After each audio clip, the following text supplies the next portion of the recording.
Oke, assalamualaikum warahmatullahi wabarakatuh. Ya, kita lanjut lagi pada part 2 ini. Tadi terputus ya karena ada something. Oke, kita lanjut lagi ya. Metodologi penelitian dengan berbasis TSR dan makosid syariah. Jadi, pada metodologi penelitian kita menggunakan variabel-variabel yang memang tidak merusak keimanan ya. Karena selama ini kita ketika membuat judul sebuah penelitian itu terkadang secara tidak sengaja ya kita menjadikan variabel bebas, variabel penentu itu eh, tidak ada nilai-nilai keimanannya ya. Contohnya tadi itu ya, yaitu tadi marketing mix ya, dalam pengaruh marketing mix terhadap omset perusahaan. Nah, secara keimanan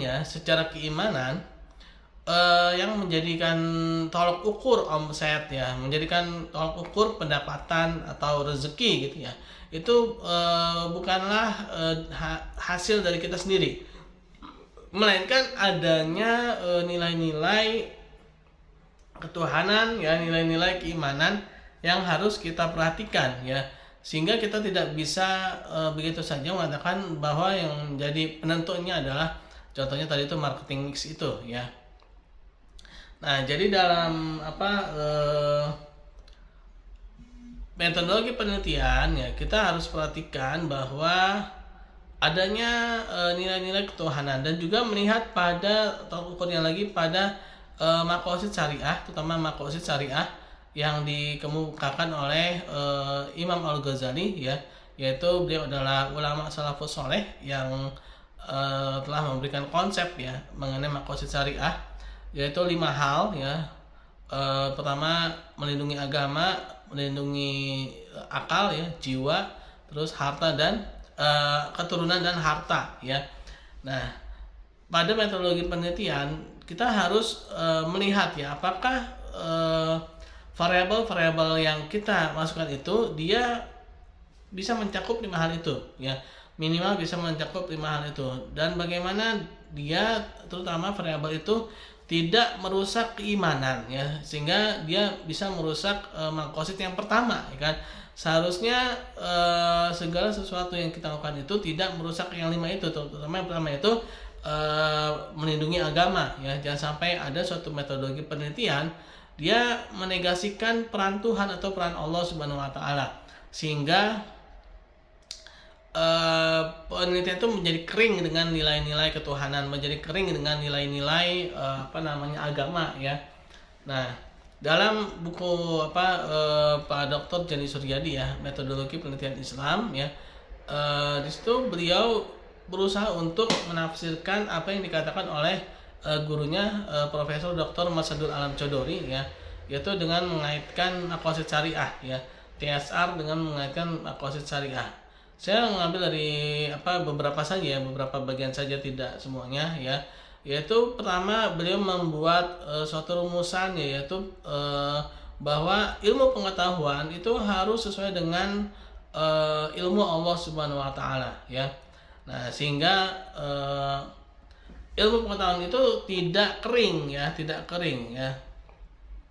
Nah, setelah itu ketika ilmu pengetahuan itu sudah memiliki substansi ya, substansi yang ada nilai-nilai ketuhanannya, maka ilmu pengetahuan itu akan bisa mencapai well-being, yaitu kesejahteraan per individu ya.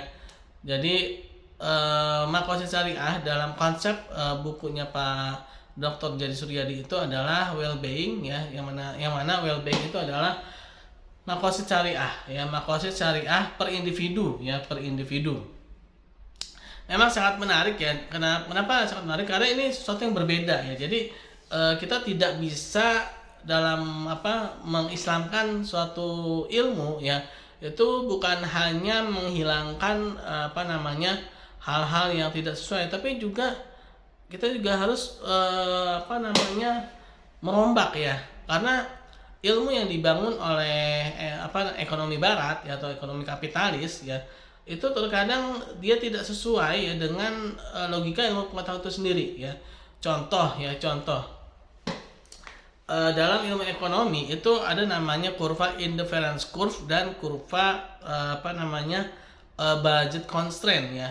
Nah, pada kurva indifference curve yang menurut pemikiran ilmu ekonomi konvensional itu melihat pada dua aspek barang ya, barang X dan barang Y ya kan.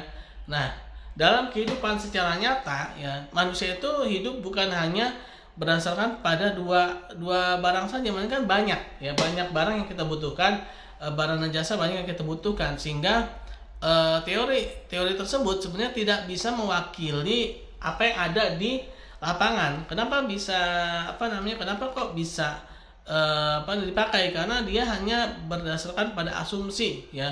Nah, jadi teori kapitalis atau ekonomi barat itu dia membangun asumsi di atas asumsi ya. Jadi membangun suatu teori itu di atas asumsi ya. Jadi mengasumsikan bahwa manusia itu membutuhkan barang X dan Y ini saja. Padahal secara kenyataannya tidaklah seperti itu ya. Nah, kita sebagai seorang ilmuwan Islam, sebagai seorang ekonom Islam ya, kita harus bisa merubah dan kita juga harus bisa membangun kembali ya, bukan hanya menghancurkan, bukan hanya merobohkan, tapi kita juga harus bisa membangun kembali konsep pemikiran yang sesuai dengan teori sekarang dan juga tidak menyalahi ilmu agama. Nah, inilah yang menjadi kelebihan-kelebihan ya pada teori TSR ini ya. Walaupun sayangnya teori TSR ini masih banyak yang belum memahami ya secara mendalam ya. Karena memang memiliki tingkat kesulitan yang cukup tinggi ya pada teori TSR ini ya, itu Tauhidi String Relationship ya. Nah, pada buku Pak Dr. Jadi Suryadi ya, beliau menambahkan lagi ada well-being ya, yaitu maqasid syariah ya. Jadi dengan TSR ini bisa mencapai well-being, bisa mencapai maqasid syariah ya, atau al-falah ya, yaitu kemenangan dunia dan akhirat. Ya, jadi seperti itu ya teman-teman, sedikit pembahasan mengenai metodologi penelitian dalam ekonomi Islam ya. Semoga kita diberikan kepahaman ya dalam ilmu pengetahuan ini, karena ini cukup menarik. Kenapa menariknya tadi ya, kita harus bisa mengubah kembali bahwa Islam itu memiliki struktur ilmu pengetahuan yang berbeda ya dengan ekonomi Barat ya. Sehingga kita tidak hanya begitu saja mengambil ilmu pengetahuan, tapi kita juga harus memikirkan kembali apakah ini benar ataukah ini salah gitu ya. Kalau bahasanya itu la tusahihu jami'a wa la tukadzibuhu jami'a. Janganlah kalian membenarkan semuanya dan juga janganlah kalian mendustakan semuanya. Oke, wabillahi taufiq wal hidayah. Assalamualaikum warahmatullahi wabarakatuh. Subhanakallahumma wa bihamdika asyhadu alla ilaha illa anta astaghfiruka wa atubu ilaik. Assalamualaikum warahmatullahi wabarakatuh. 2 kali salam.